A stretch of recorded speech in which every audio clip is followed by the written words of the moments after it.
Okay, let us start the class today. The first is we need to understand what are the subjects important for prelims. So in this case, if we have analyzed the last 2011 to 2019 question papers, why we took the 2011 as a cutoff date? Because that's the time when the pattern of the exam has changed. So in this context, the polity questions 17%. But if you see, most of the questions which are coming are from economy. And if I see economy subject, I will put it as this way. So meanings or definitions is the most prominent area which is been asked for. And the next is cause and effect questions. What do I mean by cause and effect question? If I put it as this way, if growth increases, what is its impact on inflation? If inflation increases, what is the net benefit out of interest rates? So, if a saving is there in the bank, if inflation increases, the returns on that saving increases or decreases. Like these questions, which I am calling them as cause and effect questions. So, the meaning questions means so recapitalization is seen recently in the context of the banks in India. So, what does this recapitalization mean? And they will give you choices below that. So, these are called meaning or definition based question. And the next is trends and patterns is the another thing which is there. So in the last 10 years, the economy or gross savings rate in India is growing steadily. If they make certain statement like this, then obviously growing steadily is wrong. So trends and patterns means various economic variables, how they are changing over years, over quarters in a particular year. So these we need to understand. So we have questions related to trends and patterns, cause and effect, and then definition or meaning. And after this, in the economy itself, we have other kinds of questions, which I can put it as this way. Certain economic institutions are there, international economic institutions, especially World Bank, IMF. So this World Bank and IMF, so what the reports they give, like that, World Economic Forum, so WTO, what all the reports they give, and where the recent, if any summits have happened, where did they happen in the context of WTO? What are the new terminologies that have come up in that context? And certain indices and reports, which index is given by which organization? Indices and reports are the most important thing. So like this, and anyhow, we have our standard concepts, repo rate, reverse repo rate, etc. in the case of monetary policy, fiscal deficit, and fiscal policy, revenues, expenditure chart. And as we go to the balance of payments, current account, capital account, what are the components of that, how their present status is, and what is the state of economy is. These kind of questions, anyhow, they are being asked for. So concept based question and state of the economy based question. So current account deficit, how much is that? These kind of questions are being asked in the economy. So one strong area where around 20 questions on an average are coming is related to economy. So economy we have to thoroughly focus upon. And the next, the standard textbook which we are referring for economy is Sriram textbook which we are depending upon. And added to that, we have prepared RRP material and also RRP workbooks are there. And the third thing is ready reckoner is being provided to you. So the students who did not get them in the next 2 days, all these ready reckoners etc. will be delivered to you on your Telegram groups. Please do not worry. Now, along with this, important indices and reports are also being prepared. Economic institutions, that material is also being prepared for you. So we can handle this with that. And the next is polity. So this is the most, well covered in your RRP because we completed RRP for all the batches. The polity RRP, both in Hyderabad, Bangalore, everywhere we have covered the RRP for the students. So in this case, what kind of questions which are being asked in polity? Let us take a look. The first one is there are certain high yielding areas which are repeatedly focused by the UPSC. So mostly the questions are becoming general. Previously they are more specific. In economy, the questions are becoming more specific, but in polity, the questions are becoming more general. It means, let's take features of Indian Constitution is one thing, which is getting lot many questions these years.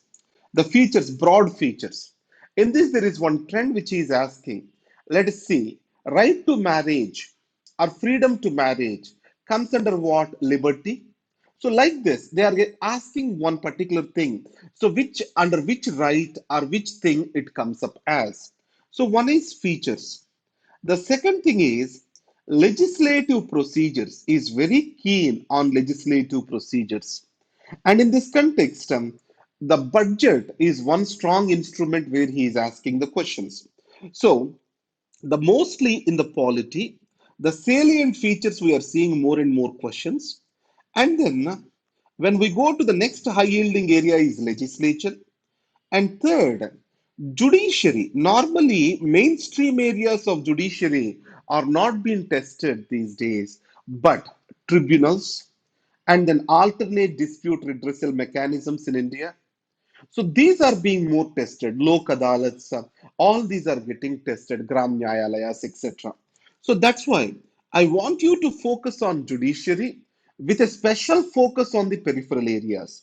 In the legislature, the questions are being asked from the mainstream areas. Unlike this, in judiciary, it is from the peripheral areas. So in this case, the evolution of the Indian Constitution. Now, and though the question is being asked, institutional evolution is being focused upon. Institutional evolution means we talk about the Election Commission of India. We talk about CAG, our various committees. So please also look into them. So in this case, the most important area further tested is what are the constitutional institutions in India? Now, there are fine differences between these constitutional institutions. If you see, Election Commission expenditure is not charged to Consolidated Fund of India, and there is no restriction on the restrictions on post-retirement employment of election commissioners, but there are restrictions on UPSC members and also CAG. And in this case, the CAG is being appointed under hand and seal under of the president. Now, CAG has got greater constitutional protection compared to other election commissioners. And the removal process of the election commissioners has become controversial. So, election commission being in the news, CAG with regard to Rafale deal being in the news, yes, those are the high yielding areas. So the institutions, the UPSC likes one institution that is Attorney General. So these kind of the things we always need to focus when we study for this particular examination. So when we go to the polity, the questions are simple. So polity, out of the 17 questions, I expect my students to answer at least 14 questions. Out of the economy 22 questions, I expect you to answer at least 15 questions. Now, the high yielding area which we have is the environment. So I have one issue over here. I want to be very clear and straight to you. So 50% of the questions of the environment are easy, and the remaining 50% are tricky. So when I talk about the environment question, I'll put it as this way. Questions, see, 18% are coming, average 18 questions, let us take. So in this, 9 questions are easy to answer. Plus 9 questions are most difficult. Where we are getting those questions is difficult to understand. In this case, IUCN Red List, Red Data Book is one prominent area. And the second, various conventions are made. What convention is about what? This is one thing. And then environmental laws and institutions in India. Environmental laws and institutions in India. This is one area which we have to focus upon. Environmental laws and institutions. If we do these kind of areas, and similarly, there are certain concepts like ozone depletion, climate change, and if you know the today the UPSC is not very much testing you on these concepts, but it is testing you more on conventions, laws, and institutions related to environment, and what is the biodiversity of India? What are the threats to this particular biodiversity? And in this context, the UNESCO organization, Man and Biosphere Program, what are the various World Heritage Sites, etc., biosphere reserves in India, national parks in India. So it means how we are protecting our biodiversity hotspots, in situ, ex situ protection, and then the national parks, biosphere reserves, wildlife sanctuaries. And here, let us take Kaziranga is very much in the news. So the repeated floods to Brahmaputra, it has brought Kaziranga, Manas, etc. in Assam. So we shall be able to focus what are the special species or what are the wildlife they are known for. So, similarly, wetlands. What is the advantage of wetland? And what the Ramsar Convention is talking about the wetlands. These are all the things which we need to focus upon. So, environment. So, concepts have an idea about them, but IUCN Red List. What are the various conventions to protect our environment and forests? In this context, forest fires, this year a question is expected for sure. What is the reason why forest fires are expected as a question? Understand the forest fires because of Amazon forest fires and also Australian bushfires. So these two we have to be very careful when we study about them. So forest fires, etc. And what are the threats to the environment? And you know that coronavirus also has come from wildlife have, eating of certain animals. So the wildlife poaching is a threat to the world, and China is the biggest market for the wildlife. Indian tigers, etc., they are being lost because of this Chinese market, Asian and Chinese market. In this context, Wildlife Protection Act, Environment Protection Act, these are very much important. So, in the context of the wildlife, we have got the tiger census. So what are the tiger reserves and which tiger reserves have the highest, where the tiger population grew highest? These factual points which we need to have. So in spite of this, out of 18 questions, if my students are able to do 10, I'm very much happy about that. And then science and technology. So in the science and technology, I divide the questions as like this SNT questions. One is biology basics. Now, many of the over enthusiastic students they want to read all the biology textbooks of NCRT. I say that is unnecessary. In the case of the biology, vitamins, and the high yielding areas are there. Vitamins, various types of diseases, viral diseases, bacterial diseases. Let's take Japanese encephalitis in news. It is a viral disease. And then let's talk about malaria, a parasite caused by a parasite. So typhoid. So which disease, common diseases which are caused by what kind of microorganism? And the second, when we go to biology itself, next is we talk about certain enzymes and hormones which are there in our body.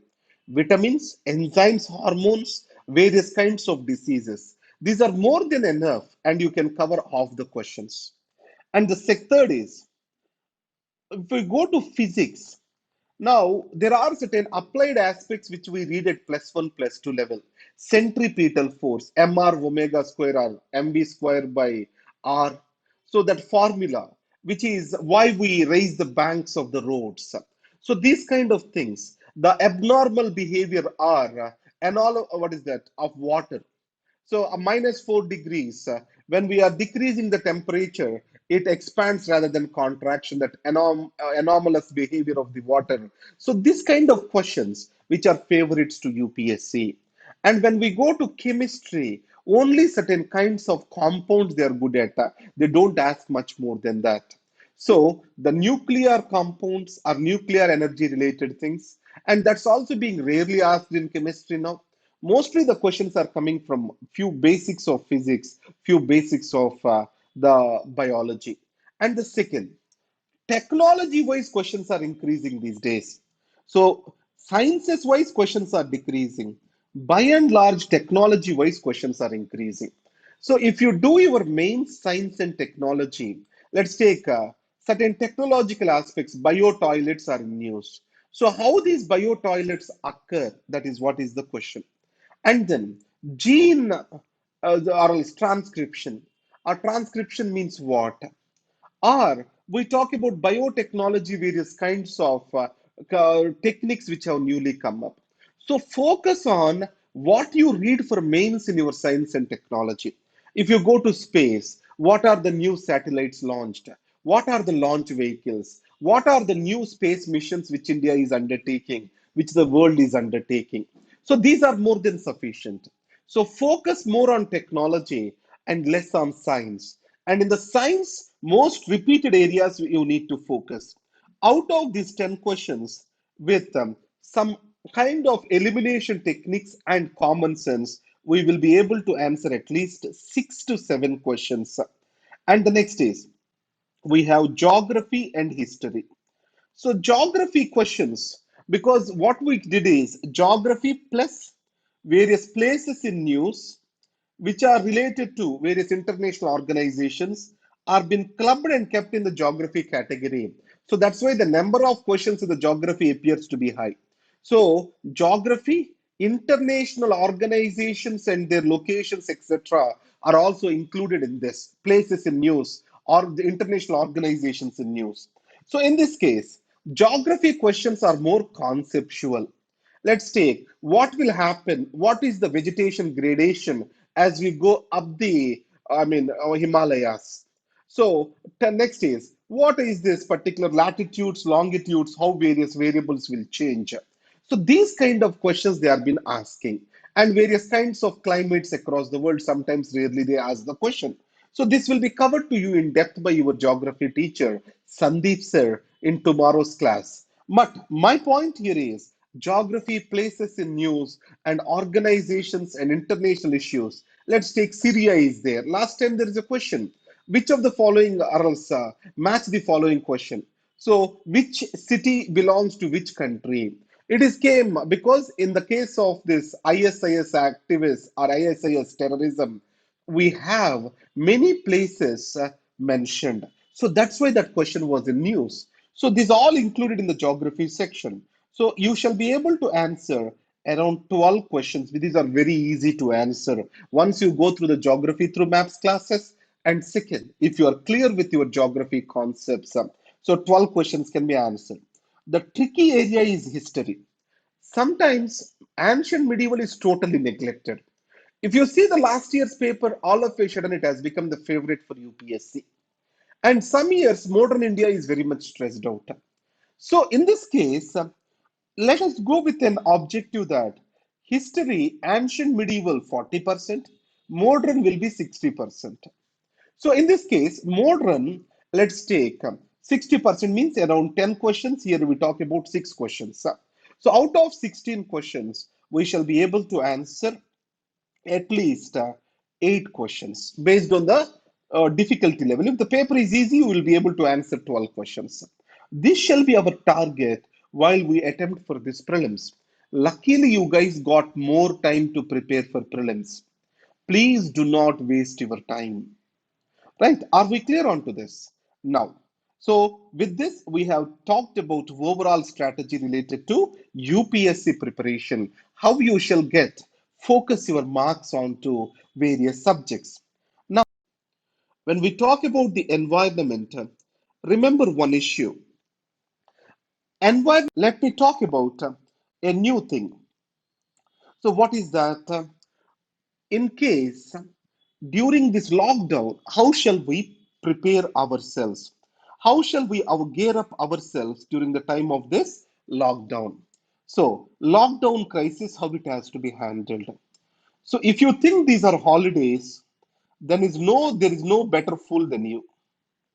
These are not holidays. This is a continuance of your preparation. Please prepare. Don't consider them as holidays. So, what all the classes? Normally, when we prepare well, when there is a schedule around us, then we prepare well. Do you agree? The schedule is the most important thing which will gear up or gear us towards preparation. But most of the times when the student make their own schedule, they will not follow that. So in this context, making the schedule is the responsibility taken up by the institute. So what kind of schedule was given to you? So you know that our Gayatri campus schedule is being implemented for all the students, and every day 100 questions test is conducted to the students. Now, don't question anything. Now, two or three question paper or else some small mistakes are coming up, or answer mistakes. There are controversials. Please do not worry about that. Raise those questions.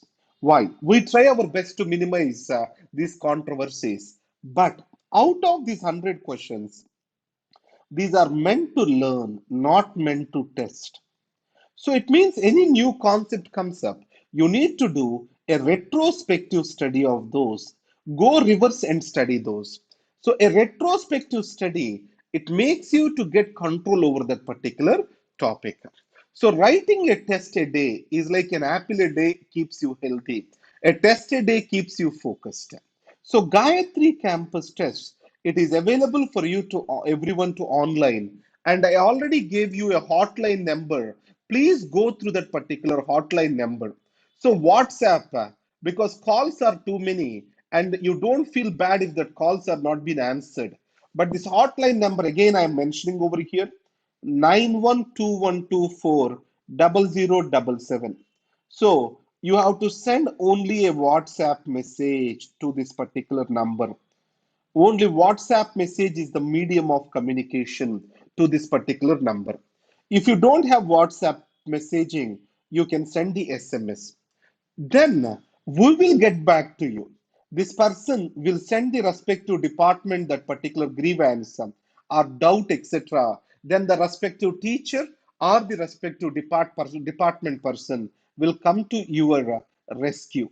So the rescue time or else grievance redressal time, it is at best is 24 hours. Please use this number, note down this number, and you have to reach to this number only through WhatsApp or through SMS. Hope you understand this. So, rule number one, lockdown is not a holiday, it is a time to refocus and prepare well. And the next is follow the schedule which is given to you with regard to Gayatri campus. And the schedule is prepared in such a way that the RRP programs are integrated with it. Slowly, we are also going to integrate the Zoom classes which we are conducting now with this particular schedule. So, as this week we are just doing the overview of the classes, from the next week onwards, we may integrate the Zoom classes and RRP programs. RRP is already integrated with the schedule. The Zoom classes will also be integrated with the schedule. Hope you are clear onto this. Now, let's go further into the next slide. UPSC Diversity Index. You know that we give the test based on the diversity index. The HOD for this program is Srija ma'am. So we have developed LAEX diversity index based on the UPSC diversity index. When I see the question papers of most popular test series, they do not follow the UPSC diversity. Then we thought, we sat down together and we prepared this UPSC diversity index, which we follow in our tests. Now, most of the questions, almost 45% of the questions from 2011 to 2019, if we observe, these are single answer questions. But if you see your question paper, most of the questions are statement based questions. So obviously it is not in pattern of the UPSC. So that's why our question papers, we strictly follow this UPSC diversity index. So as you are doing other tests as they are popular, so you believe that that is the right way? No. You have to be guided by the only tests which are been previous question papers of UPSC. So like in La Excellence, I made sure that our R&D team is guided by this UPSC diversity index. Now, we have made the diversity only based on form.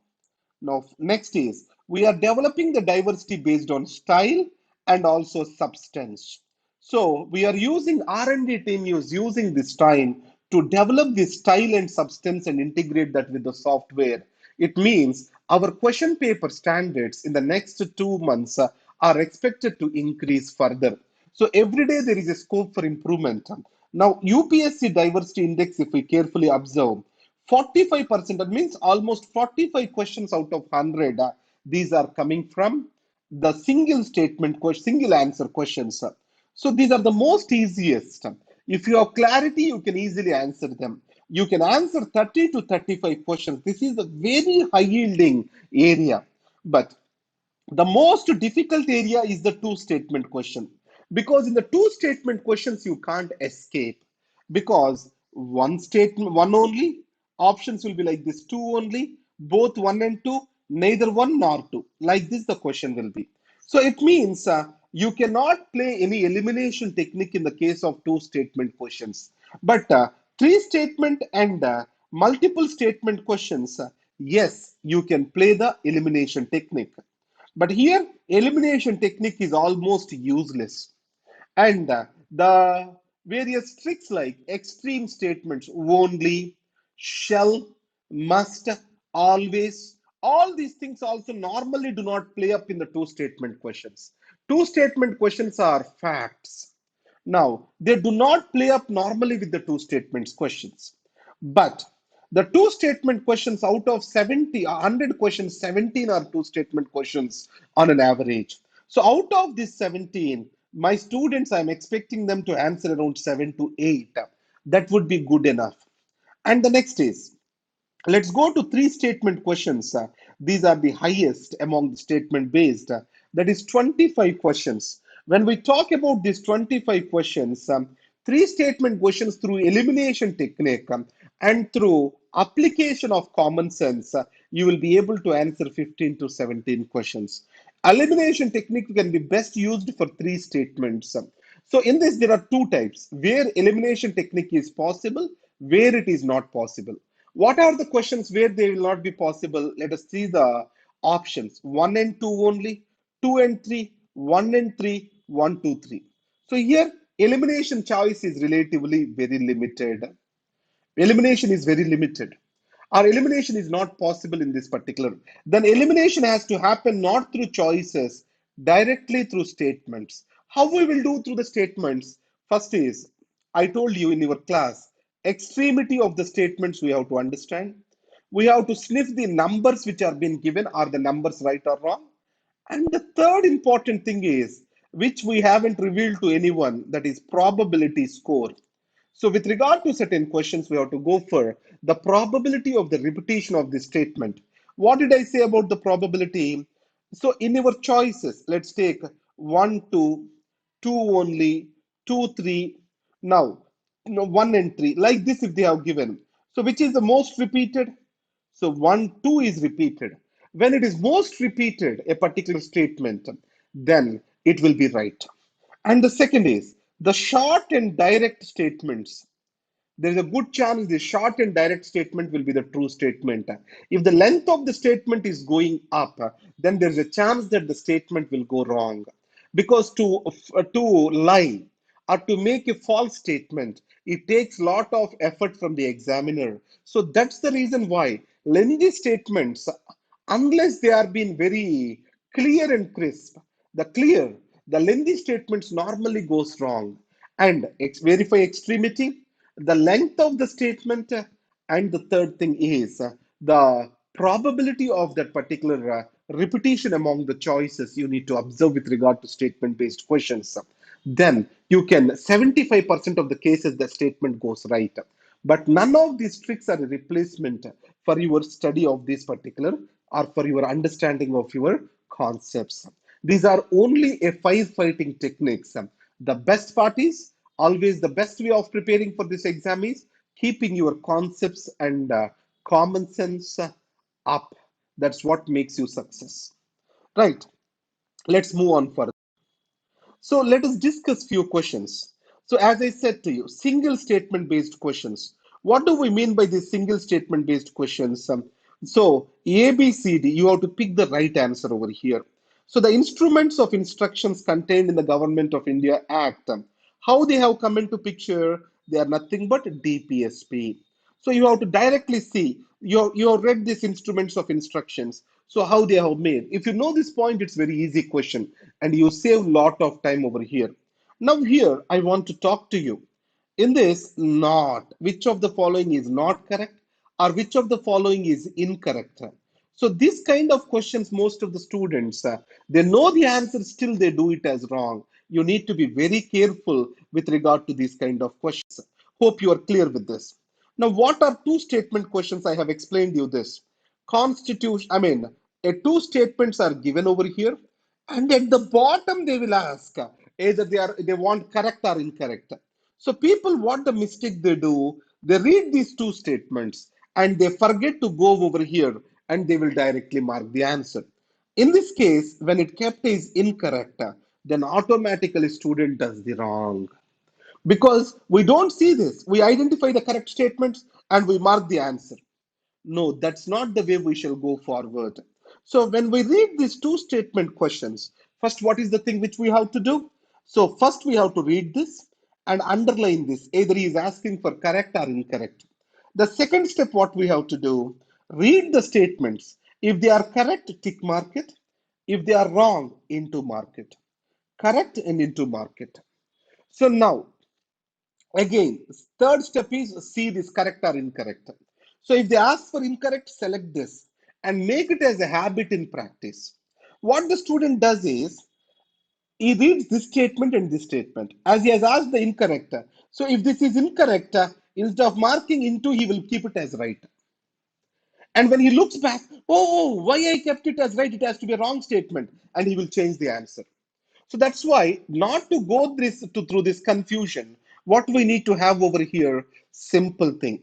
So you have to follow the steps. First, read the question demand. What we shall do in demanding the question? The simple is read the first statement and either it is asking for correct or incorrect. And then mark the correct statement with tick, wrong statement with into. And again, third step, see this. And then you have to pick the right answer. So most of the times, IO moment will be there. IO moment, what I call it as this. It means I know the answer, but I marked it as wrong. And I see with many of the girl students, they start crying. I know this answer. I would have cleared prelims. I did this wrong knowingly. Stop it. Stop crying. Practice it this way. Now, another problem comes is reverse of the reverse statements. What do I mean by this? Reverse of the reverse statements. So places effective restrictions on individual liberty in the interest of state authority. Effective restrictions. Now, do not place any restrictions. If it given as like this.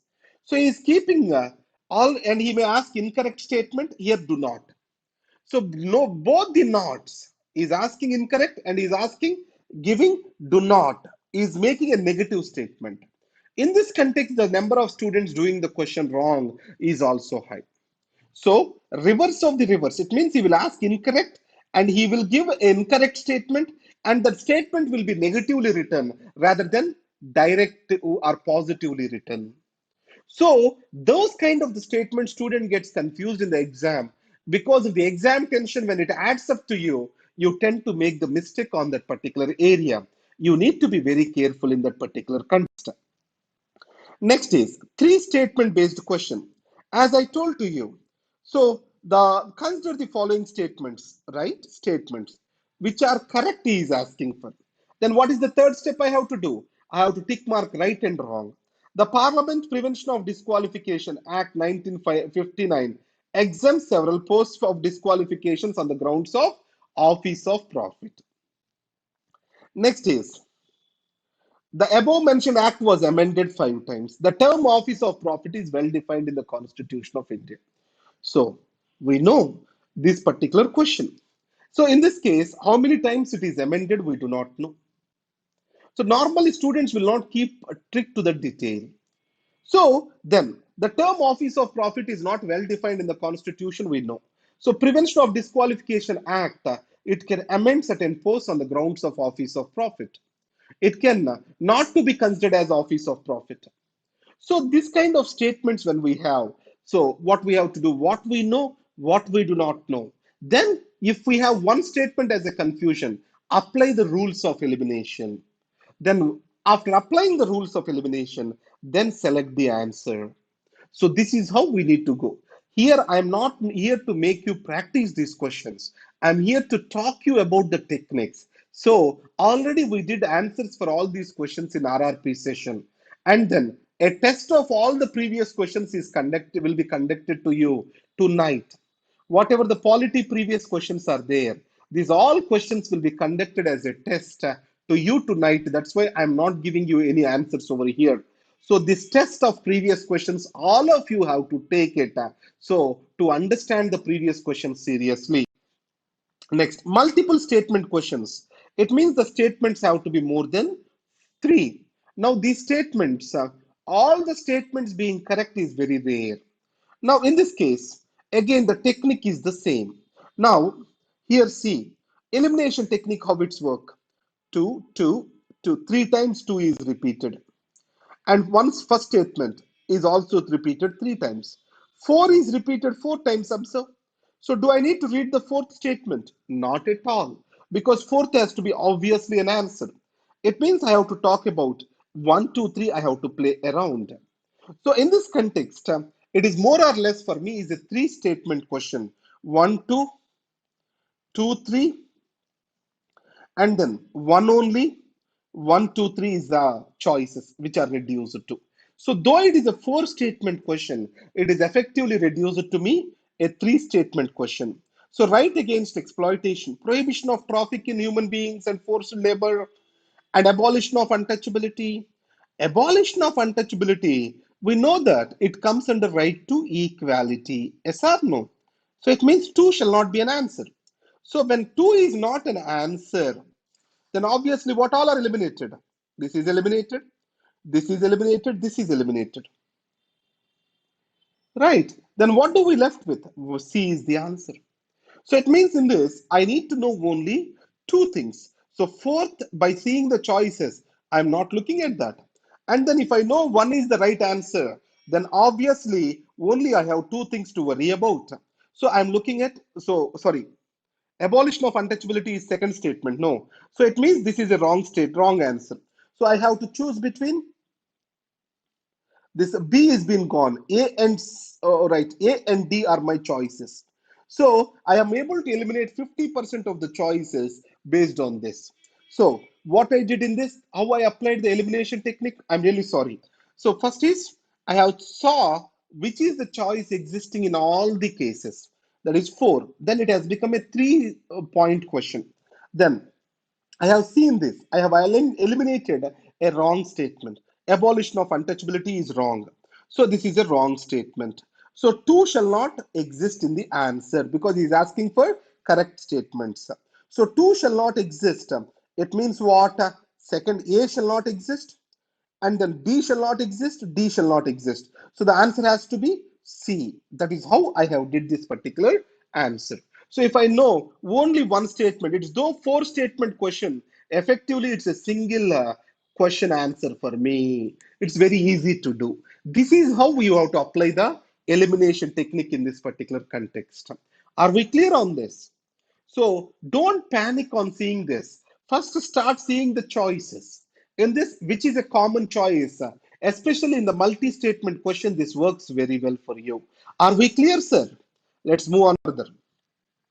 Match the following based questions.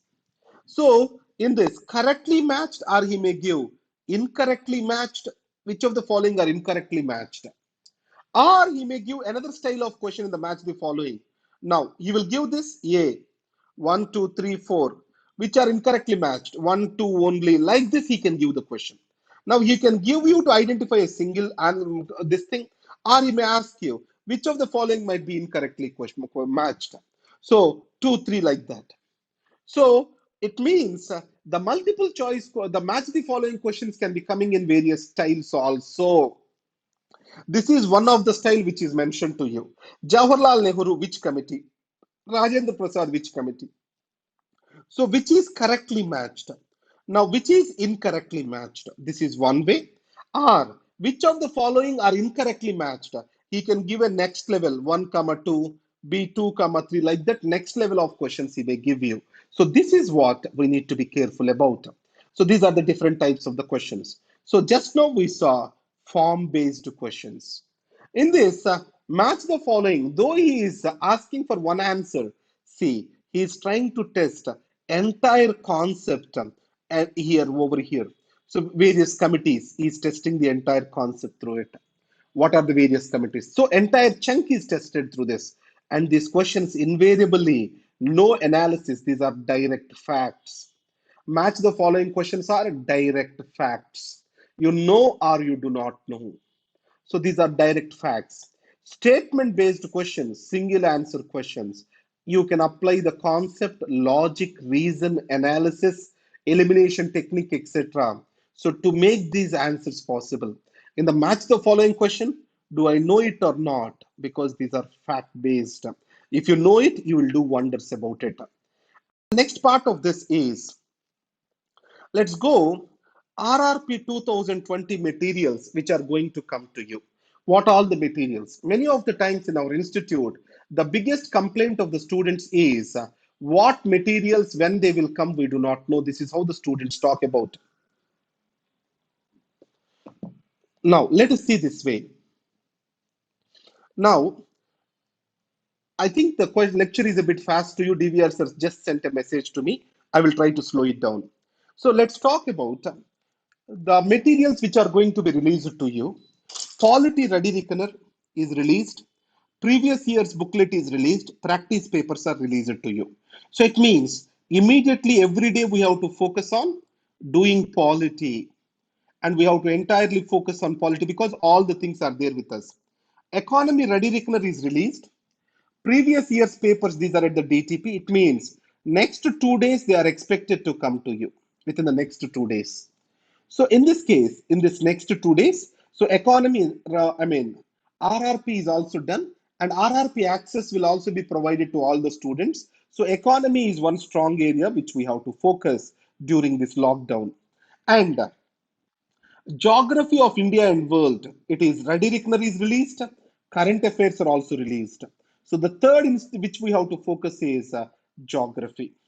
Now, the remaining things, modern history, ancient, medieval, these are all in the progress. So, first set of this, which we have to focus and finish, are polity, economy, geography. These are the three subjects which you have to focus. And then modern history, ancient, medieval, science and technology, these are in focus. We need 7 more days to get this because we already prepared the material. It is held up at the level of TTP or at the level of review. Once it is done, those will be released to you. So, if anyone who did not get these materials, please send it to the helpline number. They will message you those things.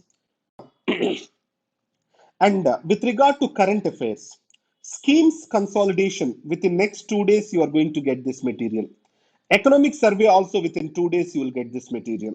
Budget, governor generals, these are all the high yielding areas. History, governor generals is high yielding areas. Important personalities, historical evolution of constitution, various institutions of India, international organizations, tribes in news, diseases in news, environment and new conventions which have come up, environmental acts and policies, endangered species. All these materials will come to you. In this, already few are released to you. Endangered species, acts and policies, environmental acts and policies, and then historical evolution, important personalities in the history of India, which is a high yielding area again, governor general's budget. These are being released. The next is the tribes in news is also released. 1, 2, 3, 4, 5, 6, 7 is released. We will also release explanation videos to you on part of these particular areas, which are very high yielding areas. Now, let me put it as topics versus year-wise number of questions. Next slide with regard to polity. Now I am coming into polity mode, exclusive polity mode. In this exclusive polity mode, so which is the most high yielding area? That is parliament and legislature. This is the most high yielding area. So legislature is one thing which we have to focus upon. Next, see constitutional, non-constitutional bodies. How many questions? And the next is we focus upon executive, and then salient features. The questions are increasing these years. And then, as usual, fundamental rights is an high yielding area. So, legislature, constitutional, non constitutional bodies, fundamental rights, salient features, executive. If you focus upon that, makes a very big success to you. That really brings in success to you with regard to polity. And the remaining, these are not much of, though one or two questions are now and then coming up. So now one more issue, the rights in the fundamental rights, they are talking about rights based questions, consumer rights, forest rights, and then panchayat extension to scheduled areas. This year I'm expecting a question on this. So like this, human rights, basic concepts of liberty, freedom, and then these basic concepts are basic concepts related to secularism, religious rights. These are questioned these days. Concepts of equality, fraternity, justice, these are going to be questioned. So equality, fraternity, liberty, justice. So these are the core philosophical aspects of our constitution. These will be questioned even this year. So overlapping areas, as we discussed in RRP, between fundamental rights, DPSP, fundamental duties, preamble. What are the overlapping things among these that you need to focus on? Which one or two questions every year they are coming up. So this is what is the topic wise, year wise questions. DVR sir just requested me to take a break at 11 a.m. so that we can, understand the mistakes and correct for the next part. So the break is for 5 minutes. We are going to start at 11:05 the class again. Right, 11 o'clock, 5 minutes. We are going to start from slide number 13. Let us take a break.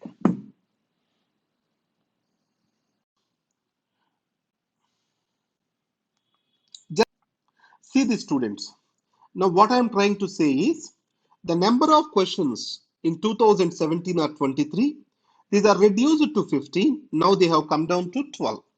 Does it mean polity questions are drastically reducing? No. The nature of questions, how they are changing, let us see. Now, if you observe, the areas which are high yielding have changed. So it means the parliament and the state legislature, these have become a very high yielding area.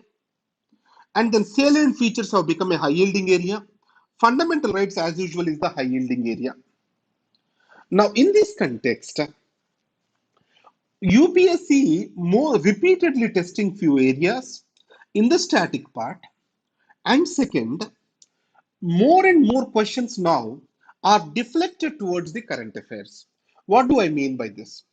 So, you know, Rajasthan, so Madhya Pradesh, Karnataka, anti defection law was very much in the news. Because of this anti defection law, we can see disqualification of MLAs, MPs, our 10th schedule and provisions of the constitution, and Supreme Court judgments related to that. These can be the questions. And then various articles are in the news, ordinances 123, 213, powers of the governor. So these are all current affairs dynamic topics. So these topics will be tested to you. So the static areas questions are relatively coming down and the number of current affairs areas are increasing. So that's why you feel that the number of questions have come down.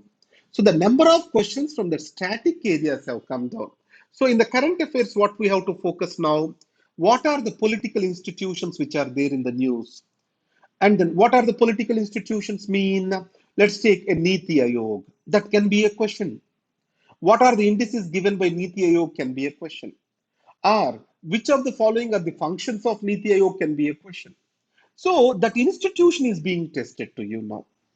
And then interstate river waters disputes. So, and you know that interstate river water disputes with regard to this permanent commission, permanent tribunal is being created. What is this permanent tribunal? What is article related to that? So, permanent tribunal is actually the parliament authority to create that. But this parliament authority was given through the constitution. So, what is the constitutional article? So in this case, normally we get confused.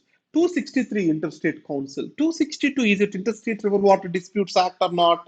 Are Parliament power to enact on interstate river water disputes or not? So you have to, recollect that in your mind repeatedly. So that way, what all the articles which are related to this and in news, more and more you recollect, the chances of you answering these questions will increase. So this is the trend which you have to observe. And there are two takeaway points. The UPSC is more and more restricting itself to few important topics. One is legislature, because the current affairs in legislature are many. Why the current affairs in the legislatures are many? Because of disqualifications, anti-defections, powers of the speaker, and speaker playing a mischievous role with regard to defections. That's why the parliament and legislature, their significance, the news surrounding them have actually increased. And the second is in the liberty, equality, justice. These concepts, how they are portrayed across our fundamental rights, DPSP, those areas are being tested. And to what extent you know the overview holistically the features of the constitution, that is the most tested area. So that's how UPSC, as I said to you, in polity, UPSC is moving from specifics to general. This was my statement earlier. That's what I meant to explain you here. The next one is polity based previous year's questions. In this, what are the most common questions which are being tested? These are single statement questions. So polity UPSC's favorite is single statement questions. So that's why the polity is a very easy subject to answer, because in other subjects you may get around 30-35% of single answer questions. In polity, you get around 55 to 60% of the questions as single answer questions. So that's why you need to do not worry, because polity questions are going to be easy. But one year, I think last before year, they made a trick with polity questions, especially with regard to president's powers, etc. They made certain tricks. But keep your mind cool and you can answer polity questions very easily. So that's why come with your doubts on polity questions. Now, constitutional development. So if you see these questions, consider the following govern this thing. Now, this is what kind of question is? It's a two statement question. And how we shall answer this question? Let us recollect and practice. First is read the question. That is, which of the following are correct? Underline the word correct. And then see the statements. Constitutional government is one which places effective restrictions on individual liberty in the interests of state authority, not in the interests of the state authority, in the interests of the citizens and their freedoms. The restrictions are meant to be kept in the interests of citizens. Places effective restrictions on the authority of the state in the interests of individual liberty. Yes. So this is what is the constitutional government. So the constitution is meant to protect you. In the process, it also keeps certain restrictions on the citizens which are reasonable to ensure order in the society, reasonable restrictions. The first statement is false, second statement is right. So what is the answer we have to keep? So two only, because he's asking for correct. If he would have asked for incorrect, then what is the answer? It becomes one only. So this is the practice. Though it appears very simple, most of the students does mistakes over here. You need to be careful. And the next is instruments of instructions. They come from where? They come from directive principles of. They are nothing but reflected as directive principles of state policy.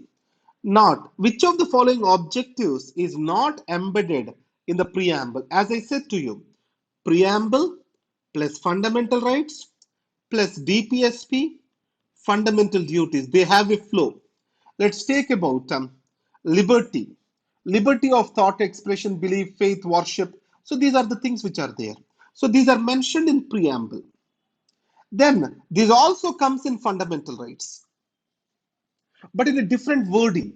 So UPSC is also looking for do you exact wording do you know or not. So not embedded in the preamble. See, Liberty of thought, yes. Liberty of expression, yes. Liberty of belief, faith, worship, yes. But is economic liberty is there? Economic liberty means the society has to be capitalistic. Economic liberty is never spoken about in our constitution. So we are actually a socialistic country. So our constitution talks about socialism. So economic liberty is nowhere mentioned. But justice, social, economic, political justice is mentioned. Equality, what is that? Equality of status and opportunity. But justice wise, social, economic, political. He just played between, in the place of economic justice, economic liberty. So he plays those words. And if you are conscious and you repeatedly read, so through this question, I am going to emphasize the principle repetition. Many of the times, students confront me, sir, why you give less time and make us read more times? So I ask you to, I'll give 3 hours to complete your polity or some chapters. I ask you to do 6 times the same thing in your revision module.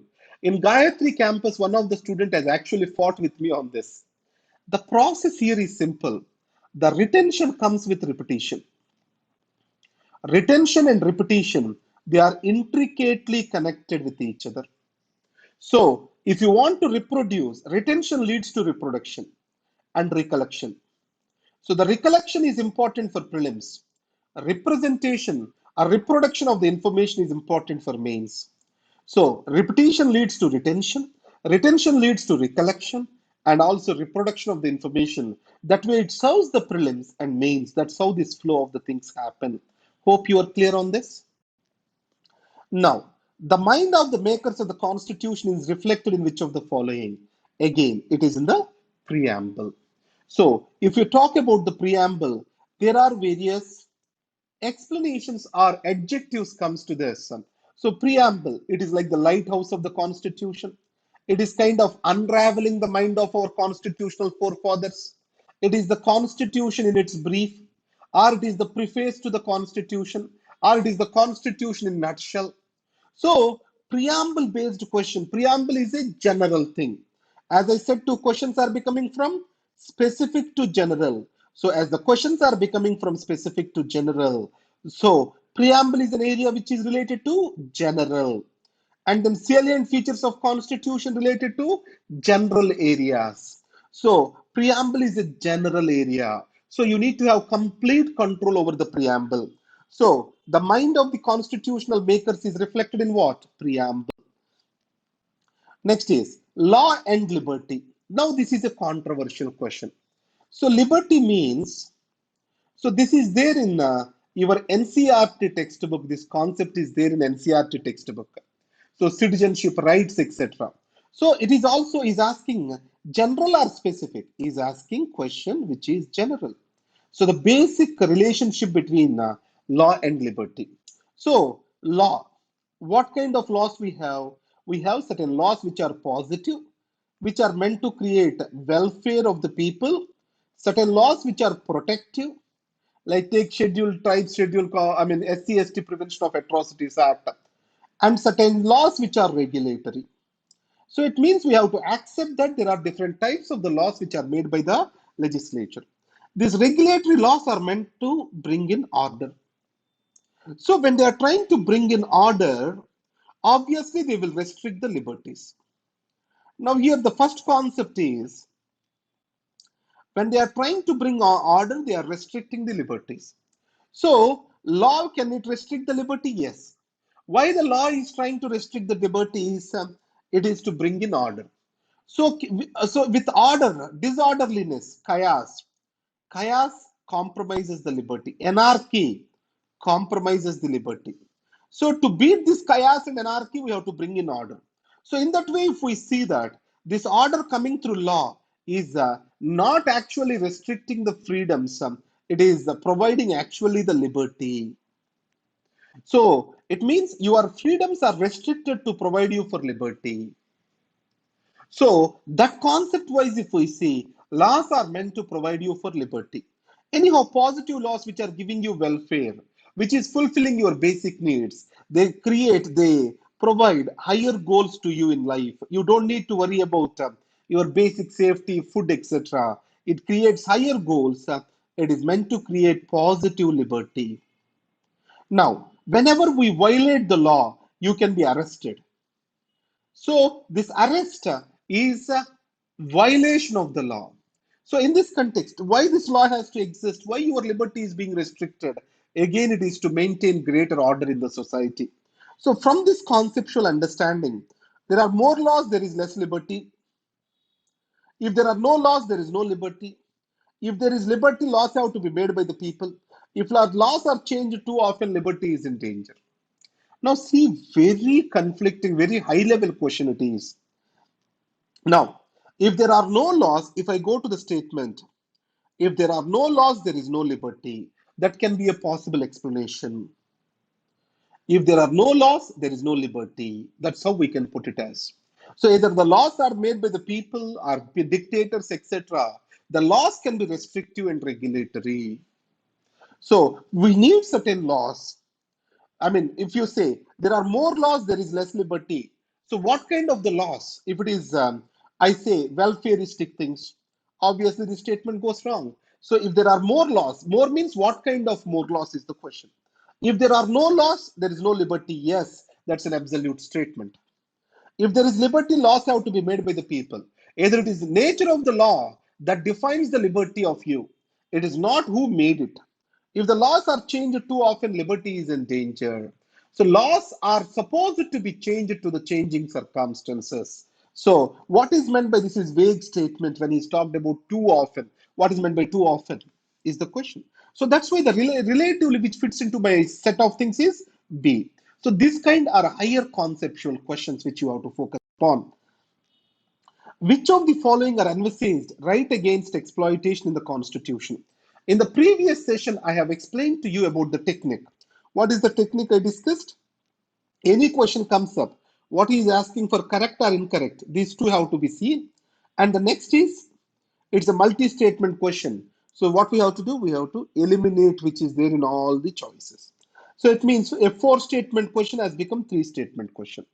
Now in this case, now, what is the point? Right against exploitation.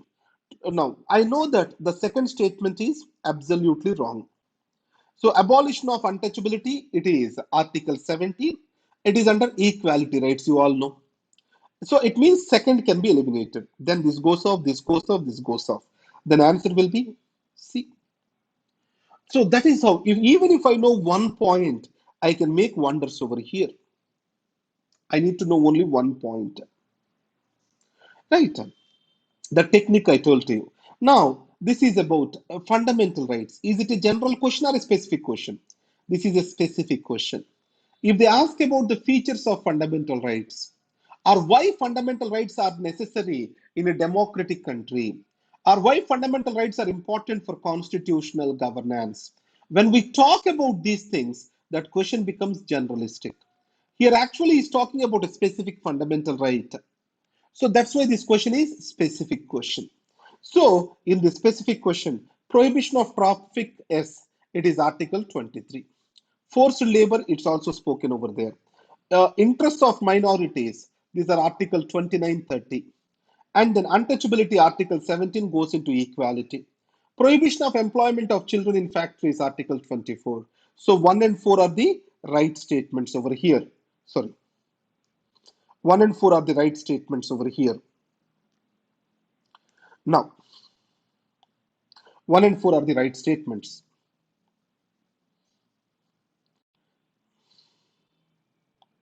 So let's go further to this question.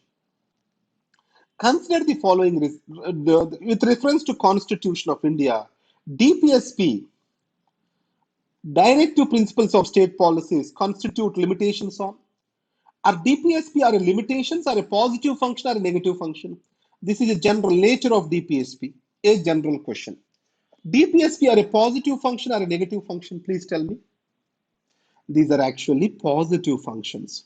They are not limitations. They are providing for directives for positive action. So it means the limitations itself is wrong or not?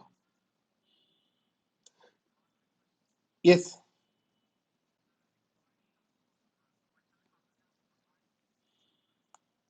I don't. Okay, one second. Ah. Okay, now let us see this question. So, with reference to the Constitution of India, the directive principles of state policy constitution limitations on, they are not limitations on anything.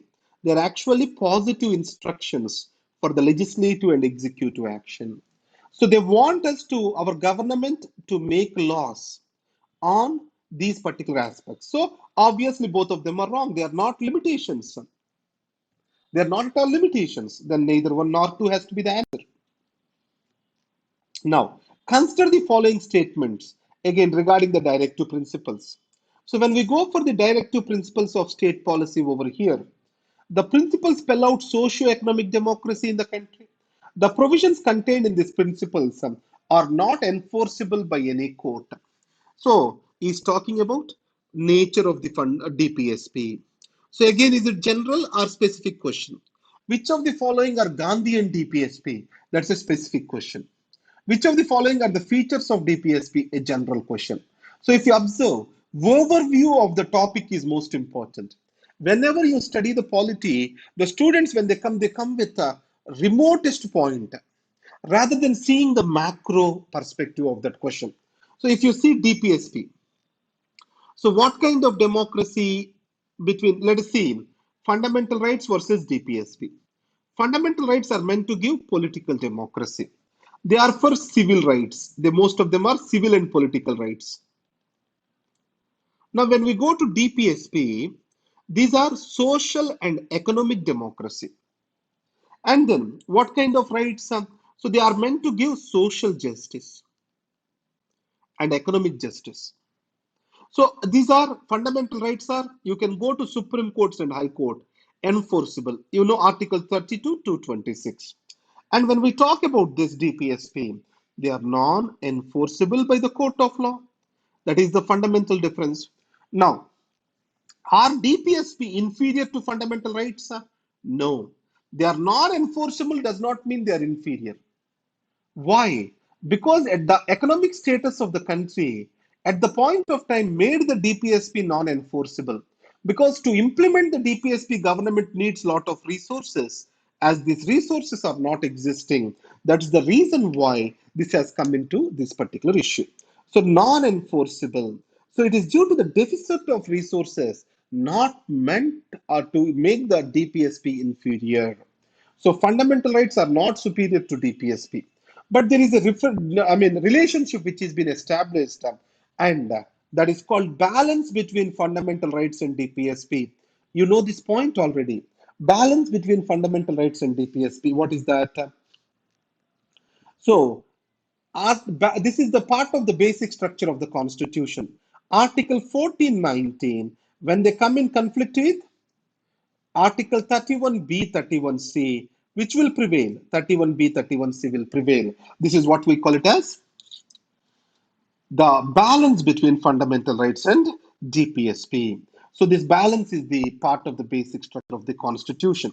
Now let us see next part of the question, fundamental duties questions. Which of the following are of the true of the fundamental duties?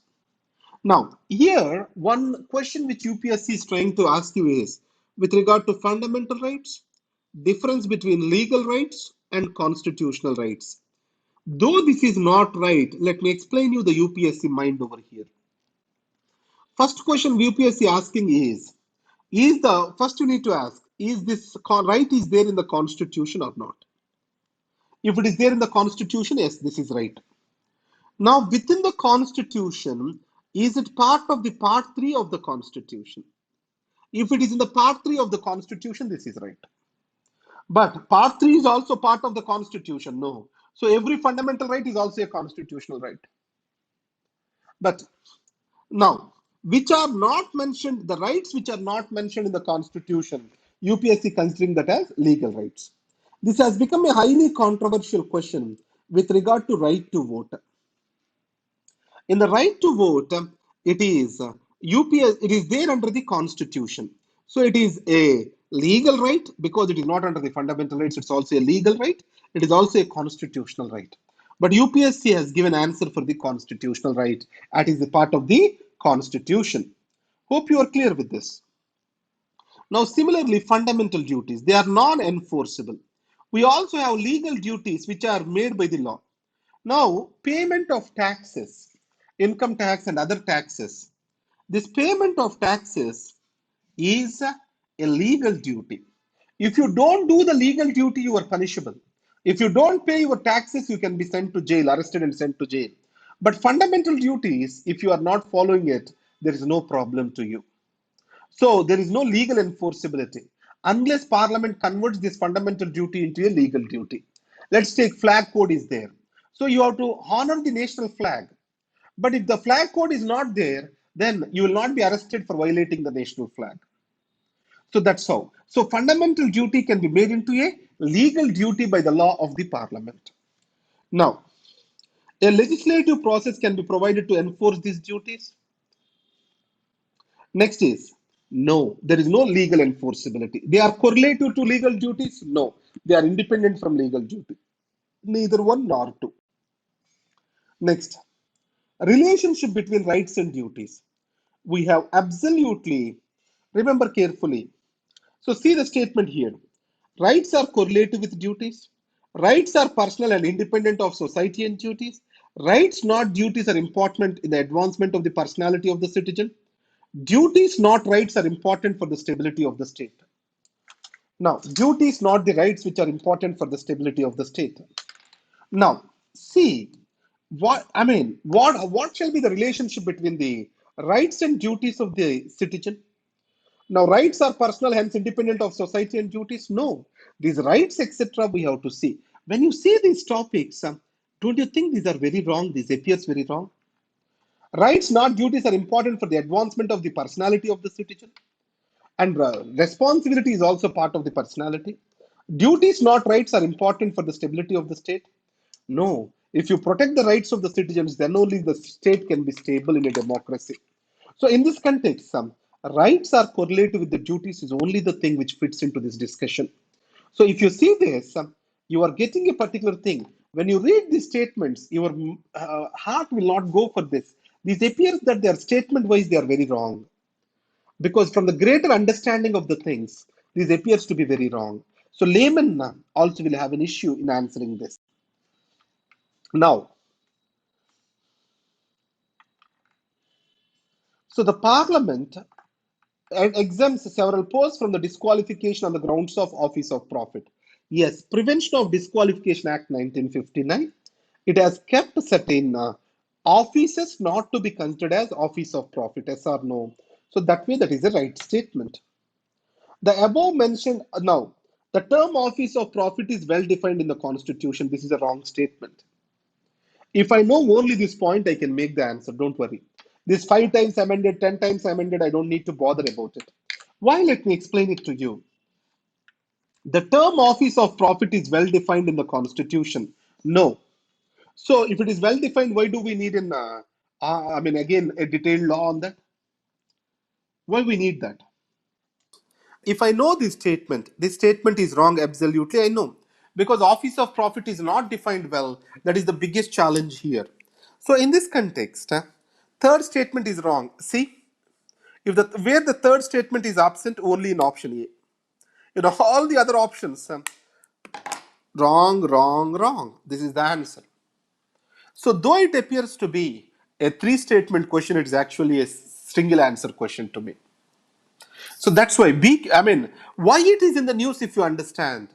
Office of profit are rights and privileges of the legislature. Like that, there are certain gray areas of the constitution. These gray areas are not clearly defined. Now, with regard to Article 370, the government has used these gray areas to remove that particular Article 370. So it means what are the gray areas of the constitution? If you remember, you can immediately make an answer in this type of questions. So that's why the gray areas of the constitution, where there is no clear definition in the constitution, clarity in the constitution, that is one important area UPSC looks at. Now, regarding the money bill, which of the following statement is not correct? ఇక్కడ మనం పప్పులో కాలేస్తాం. So we may lose the point over here. Which of the following statements is not correct? Now here, reverse of the reverse statements. Be careful of this. Not of the not statements. Here there is not, and in these questions also sometimes not comes up. So, not of the not statements. Please be careful when you answer that.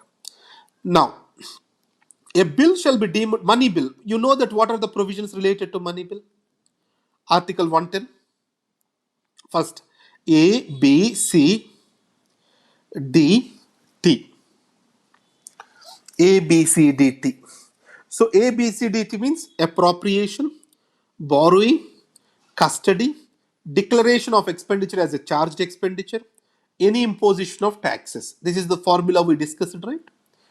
Money bill, it contains only provisions relating to imposition, abolition, remission, alteration, or regulation of any tax. Next,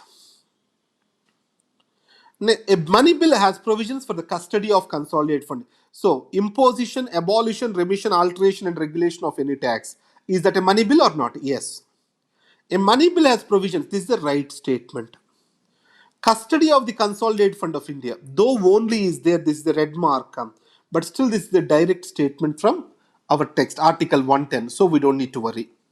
A money bill has provisions for the custody of consolidated fund of India or the contingency fund of India. Yes, that is C, custody. Is concerned with the appropriation money out of contingency fund of India. Appropriation of the money out of consolidated fund of India. That's how we need to remember. So that's why this statement is wrong. Now, borrowing of the money is regulated by money bill. Yes, that comes under the definition of money bill. So appropriation of, just see this way. Okay, so that's how we go for this. Now, now again, cabinet form of government. Is this a generalist question or a specialist question? Specific question. It's a general question. Why?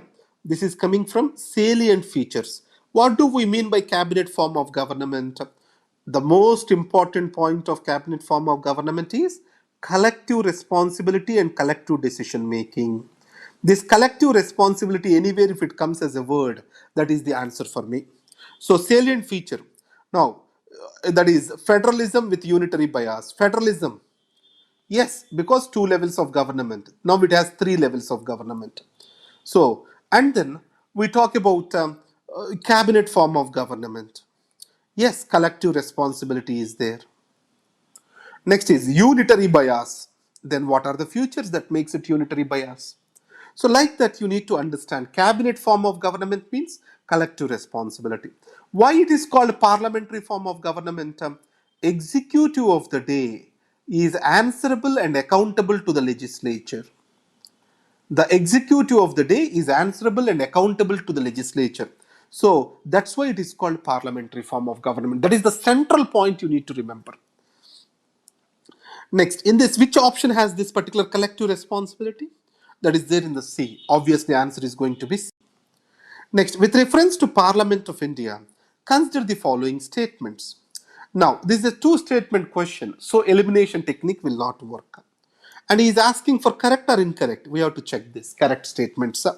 A private member's bill is a bill presented by a member of parliament who is not elected but only nominated. No. What is a private member bill? Any bill which is presented by any member who is not part of the government. It means who is not a minister. So obviously first statement is wrong. Recently, a private member's bill has been passed in Parliament of India for the first time in the history. No, it's a very regular procedure. Every second alternative Friday will be used for the private member bills. So, India relatively private member bills are less, but private member bills are a regular phenomenon in India. So, obviously, this is an extreme statement. Both of them are wrong. Neither one nor two is the answer. Consider the following statements. Again, we are going into the legislature area. So, Legislative Council of a state is going to be very much important. The reason is, you know that AP State Legislative Assembly passed a bill for the abolition of Legislative Council, the State Legislative Assembly. So, Legislative Council who can create or abolish, that is by the Parliament. Only Parliament can create or abolish the Legislative Council. But it has to be requested by whom? State Legislative Assembly. What is the majority required? Special majority. What is the kind of special majority required?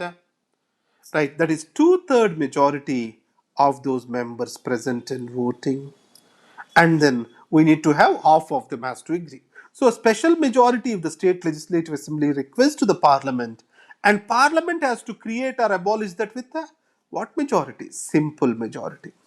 Ultimate authority to create or abolish a legislative council is in the hands of, parliament.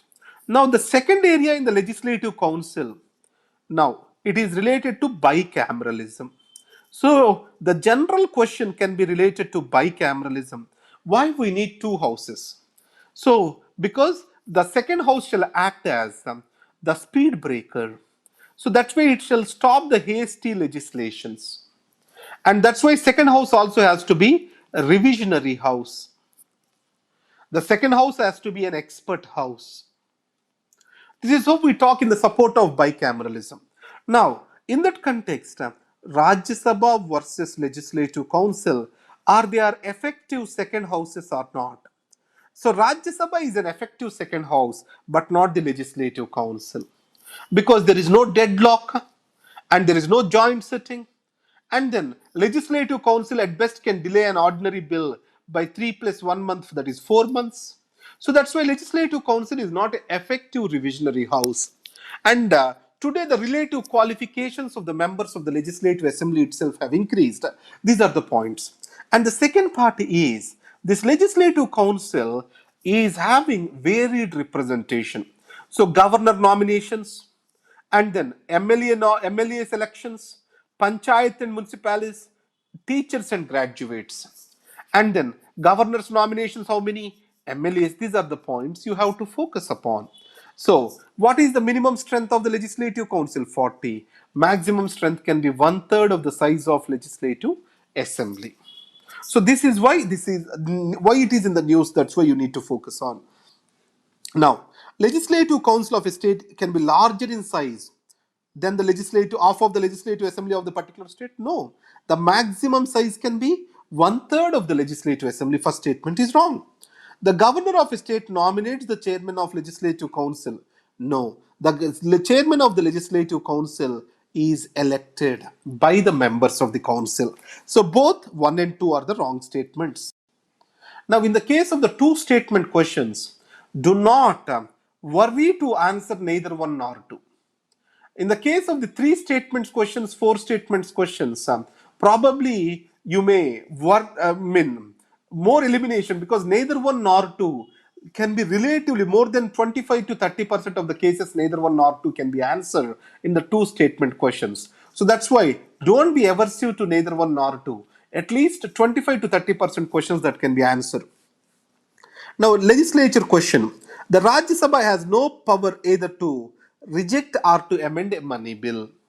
Obviously, that is the biggest challenge of Rajya Sabha. Three statement question. Now, Rajya Sabha cannot vote. He is asking for correct or incorrect, correct statements. Let's not deviate the procedure. Vote on the demands for grants. True, only Lok Sabha can vote on the demand for grants. Rajya Sabha cannot discuss the budget. No. Rajya Sabha can discuss, but cannot amend, but cannot vote. This is cannot reject, but it can discuss. This is the only power of Rajya Sabha with regard to money matters. It can only discuss. And with regard to charged expenditure, Lok Sabha and Rajya Sabha both only can discuss. With regard to all money matters, Rajya Sabha can only discuss. Right. And with regard to ordinary bills, Rajya Sabha can discuss, amend, and can go for deadlock, can go for joint sitting, all this. With regard to amendment bill, Rajya Sabha can discuss, amend, reject. No deadlock or no joint sitting in the case of amendment bills of the constitution. So obviously the third statement is wrong. 1 and 2 are the answers, 1 and 2 only. Now, what will follow if a money bill is substantially amended by the Rajya Sabha? So I call it as general question or specific question. So in the case of the legislature, the passage of the bills, this is the most important area. And then composition of the houses, and then powers of the speaker or the leaders of the house. These are the areas which have to be checked out. One is bills, how the various bills are passed, who are the leaders, What are the houses, their composition, and their relative status? That is a very useful question. These are the three areas which are tested. Money bill is substantially amended by Rajya Sabha. If a money bill is substantially amended, the Lok Sabha may still proceed with the bill, accepting or not accepting the recommendations of Rajya Sabha. That's what the Lok Sabha does. The Rajya Sabha at best can wait for, delay the bill for 14 days. Now, as I know the A as the answer, I shall not just continue with the statements of B and C and D. So even then I have to read the B, C, D statements before you mark the answer as A. Many of the time students see, okay, I know the answer, I don't need to read the other options. No, you have to read the other options. Many times there can be misleading statements. Lok Sabha cannot consider the bill further. No, it is the case in the case of amendment bills, not with money bill. Lok Sabha may send the bill to Rajya Sabha for reconsideration. No, not required. The president may call for a joint sitting for passing the bill. This is for ordinary bill. So you have to read all the options before you mark the answer. Though you are 99.99% sure, because the success and failure difference is two or three questions in this exam. If three questions means 3 into 2, 6 marks. If you don't mark them, you get, what is that? 1/3, 2/3 mark. 6, 2 by 3. This is what is the mark you are going to get. 6 plus 2 by 3. At a 6 point, somewhere 6, 7 marks you are going to gain. So if someone got 100, if you got 106.67, your name will be in the list.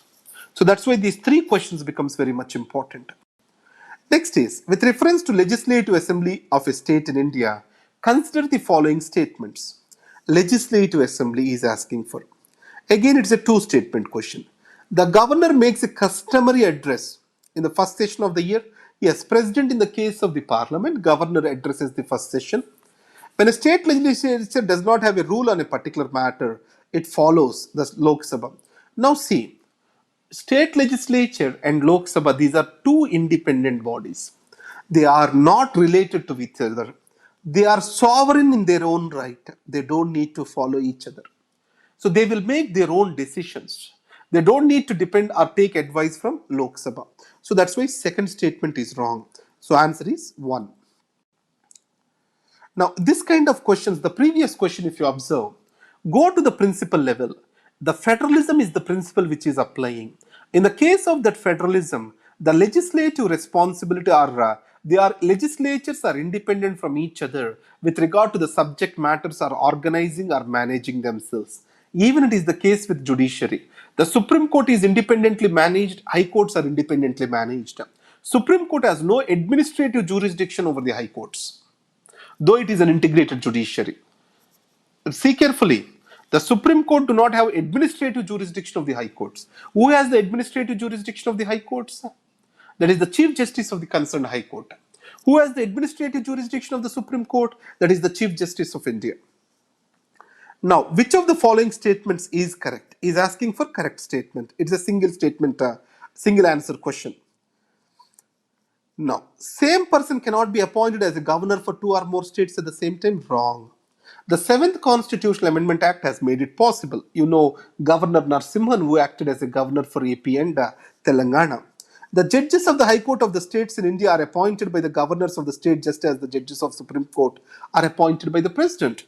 You know that judges of the Supreme Court or High Court, they are appointed by the President of India. In the process of the High Court, he consults the governor of the state and also the Chief Justice of the High Court. So this is a wrong statement. Now, no procedure has been laid out in the Constitution of India for the removal of governor from his or her post. Now, it's true. In case of union territory, having legislative setup, the chief minister is appointed by the legislative lieutenant governor on the basis of majority support. See carefully. Union territory which has a legislative setup, the chief minister is appointed by the lieutenant governor on the basis of majority support. Now, this is it true to you or not? See carefully. So C appears to be true. D also appears to be true for me. Why? No procedure has been laid down in the constitution for the removal of his or her post. Union territory, let's take Delhi. Who has to appoint the chief minister? Who has to conduct the oath of office to the chief minister? Obviously, the lieutenant governor. But on the basis of majority support. Majority support where? In the state legislative assembly. This is an incomplete statement for me. Majority support of MLAs. If you have made such a statement, majority support means majority people support? I don't know. So that's why I consider this statement as incomplete. So I went through this. But by and large, both statements are close. But there is some incompletion in this statement. But if you go through this statement, there is a conflict. Governor enjoys the office or during the pleasure of the President of India. So, what is meant by this pleasure of the President? How this pleasure has to be exercised is not mentioned clearly in the Constitution. That's why it's a grey area. Now, with reference to the Constitution of India, let's do some questions in judiciary. What did I tell you on judiciary, sir? So peripheral areas are also important in judiciary, like tribunals, lok adalats, gram nyayalayas, all these are important. Now, no high court shall have the jurisdiction to declare any central law to be constitutionally invalid. High courts also can declare central laws as constitutionally invalid because these are also the constitutional courts. An amendment to the Constitution of India cannot be called into question by the Supreme Court. No. Every constitutional amendment can come under judicial review. If they violate the basic structure of the Constitution, they can be declared as null and void. Now, if you see NJAC, it has amended Article 124. It has come into question before the judiciary. It is declared as null and void because this is violating the basic structure of independence of judiciary. So answer is neither one nor two. How is the National Green Tribunal is different from National Pollution Control Board? Now see this question carefully. So the NGT was established in that year newly. So NGT has overlapping functions with CPCB. Because CPCB, Pollution Control Board, also has quasi-judicial functions. So how these are different from each other? One is tribunal, another one is an executive body. What is the difference between a tribunal and executive body? This is what is indirectly the question was. So in those days, certain functions of CPCB went to NGT. This is what is the question which is controversial. So you need to look into the controversy. So what is the difference between a tribunal and CPCB, which is an executive body? If you know, you can answer this question. Now, what is the answer? NGT has been established by an act, whereas CPCB created by executive order. Actually, Pollution Control Board is also created by the law of the Parliament. So it is institution-wise establishment. Both of them are by the law. NGT provides environmental justice, burden of litigation in the higher courts. CPCB promotes the cleanliness. Yes. So CPCB is more an executive body. This is the executive function. This function is the function of a tribunal. So that's why, so this the NGT is a tribunal. CPCB is an executive body, enforcement authority. So these two are important. So this is the difference which has been explained. That's the right statement. So any institution, when you talk about, it is a constitutional body, statutory body, or executive body. These points we need to know first. And the next is, you need to go what is the difference between them, which is the most important thing. That is what we need to understand. Next is, let's go to the next thing, that is, in India, judicial review implies. What is judicial review? So making sure that any law or order of an executive is in accordance with the constitution. That is the judicial review. So it is the proper pronounce on the constitutionality of the laws and executive orders. Exactly, that is the definition. Power of the judiciary to question the wisdom of the laws enacted? No. The judicial review is not a negative function. Remember carefully. The judiciary has to take the legislature in positive confidence. And unless someone takes the matter to the judiciary, it will not look into it. So this statement is wrong. So the power of judiciary to review all the legislative enactments? No. Unless someone has to take that, then only it goes up. Judiciary is not going to check all the laws.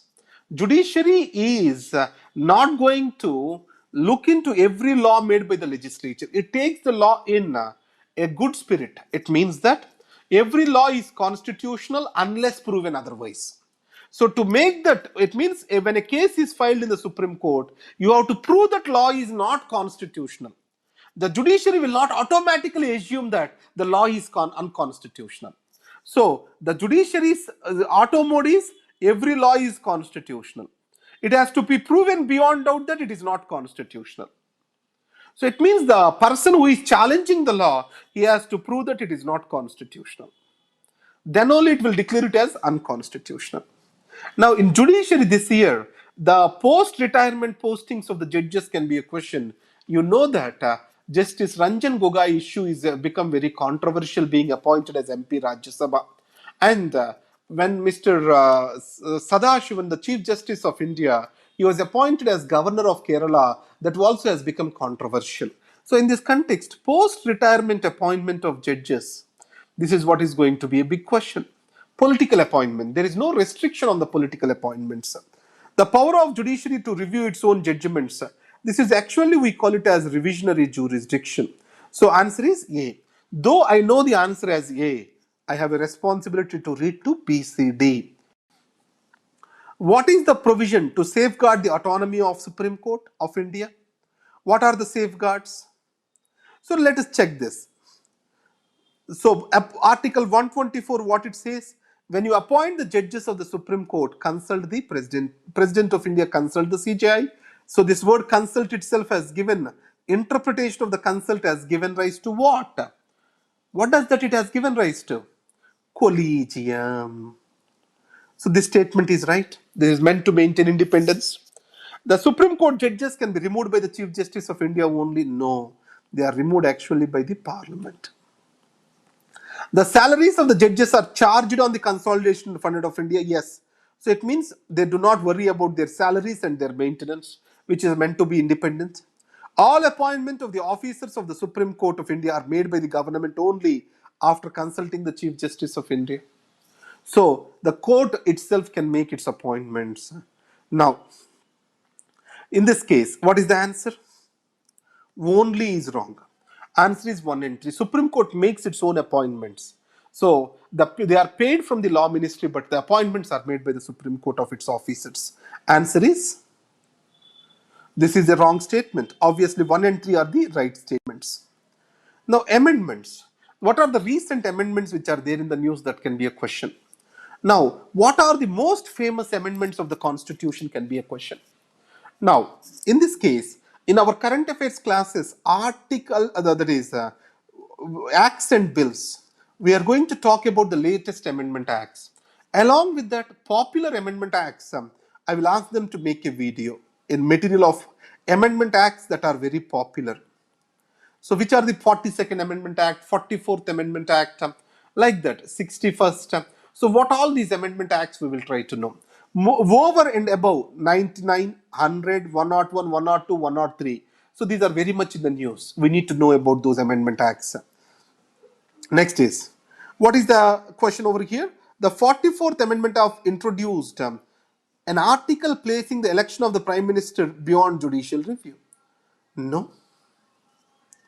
No, because the Prime Minister of India is appointed by the President of India, who is the legislative leader of a particular party which has got the majority on the floor of the House. Next, Supreme Court of India struck down 99th Constitutional Amendment Act. Yes, it is NJAC. It was struck down on the grounds that it is violative of the independence of judiciary. Yes, the second statement is right. He is asking for correct statements. Now, let us see further these questions.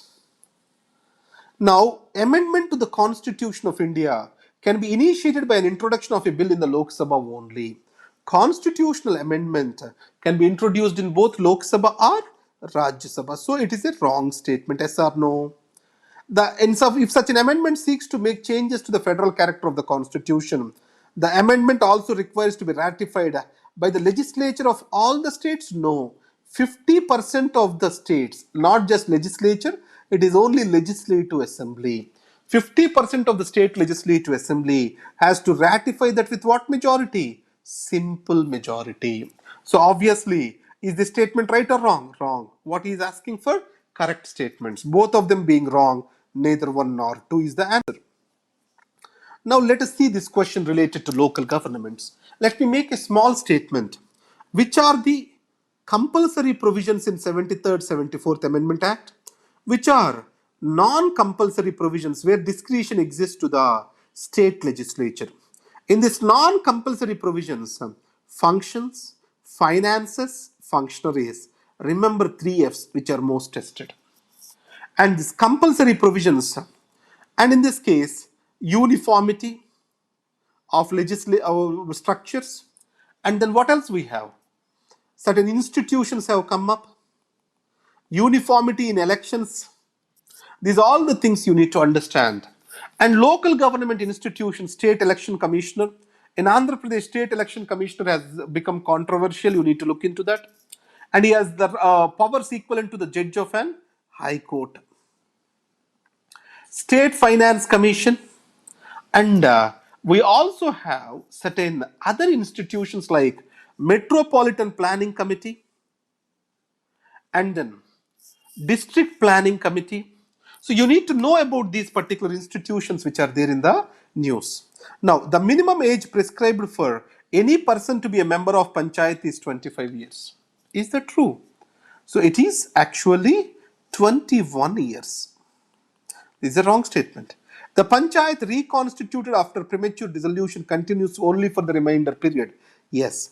Let's take a Panchayat is dissolved after 3 years. The newly constituted Panchayat after 6 months of the election will be there in power for the remaining 1.5 period. 3 years it is dissolved.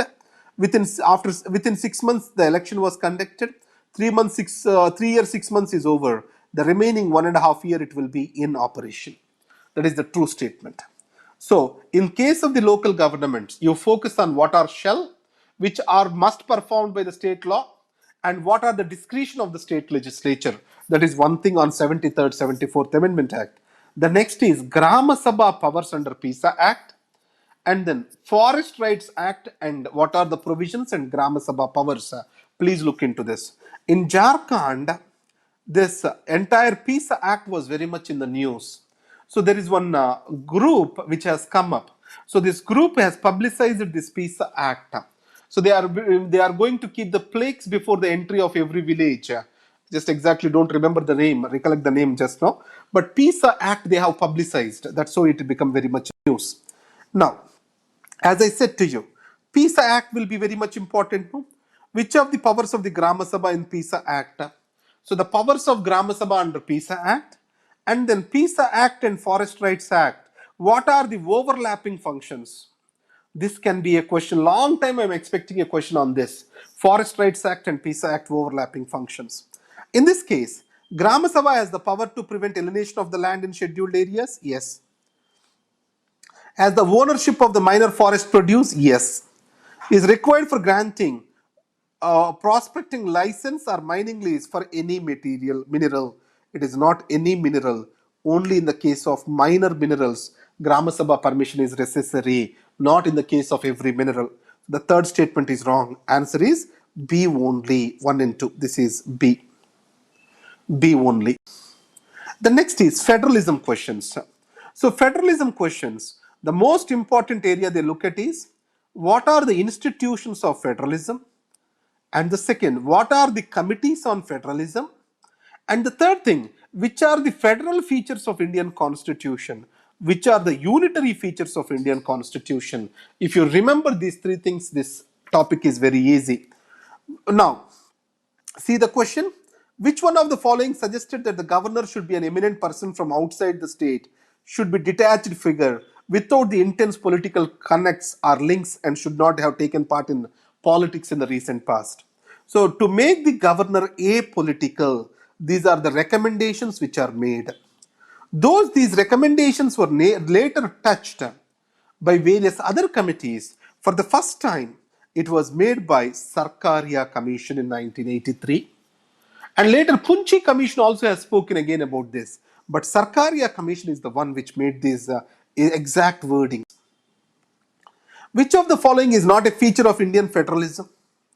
Not a feature of Indian federalism. I said to you, now, There is an independent judiciary, true. Powers are divided between the center and the states, true. The federating units have been given unequal representation in the Rajya Sabha, true. That's why Indian federalism is called asymmetrical federalism. It is the result of an agreement, no. American Constitution. We need to talk about coming together federalisms and holding together federalisms. The Indian Constitution is a holding together federalism. US is an example for coming together federalisms. There we have agreement. Here we don't have. Answer is D. It is not a feature. That's why answer is D. Elections. Now, I mean, these areas are no more they are testing, but however, just we will do this. The election of Commission of India is a 5-member body. No, there is no such a fixed numbers. So he's asking for correct statements. Obviously, first statement is wrong. So, second, if I know second or third statements, Union Ministry of Home Affairs decides the election schedule for the conduct. No, it is the responsibility of Election Commission. It's a wrong statement. Election Commission resolves the disputes relating to splits mergers. Yes, that's why Election Commission's powers have increased. AIADMK or Telugu Desam Party, when they split, which is the original faction, that is the responsibility of Election Commission. 3 only is the answer. So actually, I see this as a question not related to election, but related to Election Commission and its powers and functions. This is actually a question related to constitutional bodies, that is Election Commission. Next is done. We have practiced certain questions today. Now, what you have to read to maximize? So anyhow, you have regularly read Lakshmikant, that is the standard textbook. And then Ready Reckoner is updated and made perfect for you. I think what I will put as mistakes are very less. If you have any mistake, you can bring it to our notice. You can WhatsApp to it saying that it is Polity Ready Reckoner, and we will correct it and we will explain it to you. But 99.9% we have reviewed it twice, thrice, etc. If anything we missed, please report to us. Because this Ready Reckoner is prepared to simplify and revise Lakshmikant. So that Ready Reckoner will definitely help you. Next, Law Ex Polity Current Affairs. You are given acts and bills, and you are going to get Supreme Court judgment soon. So whatever is the current affairs which are given to you, you can go through that. Previous year's questions, these are been given as a booklet to you. Please go through these previous year's questions, and practice questions are also provided to you. Please go through this, practice these questions. So please do these 5 activities. These 5 materials are readily available.